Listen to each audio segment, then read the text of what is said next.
Philippines, former Libyan leader Muammar Gaddafi is a hero. When their independence movement first began almost 40 years ago, Gaddafi was their first and biggest international supporter, supplying both the material and political backing that gave them credibility.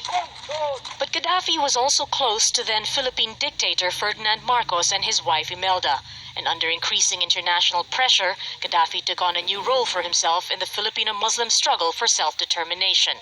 He encouraged his close allies in the Moro National Liberation Front, or MNLF, to negotiate with the Philippine government and sign a peace deal instead. Libya just wanted the peace broker image.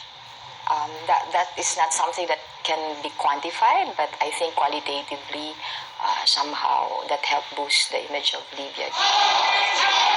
To reinforce that image, Gaddafi set up a foundation run by his son Saif to help embattled Muslim communities in the southern Philippines. A peace deal was signed, but the foundation was still suspected of funneling funds to a breakaway faction. Unhappy with the deal, the Moro Islamic Liberation Front, or MILF, was born, and in keeping with his new image, Gaddafi played a less central role in the group's continued struggles. But this didn't mean his influence had lessened on the ground. All material support stopped, but still he provided political support, especially to unite the MNLF and the MILF. He provided the symbolism, the struggle. Gaddafi's removal from power and subsequent death has left a vacuum as far as many separatist Filipino Muslims are concerned.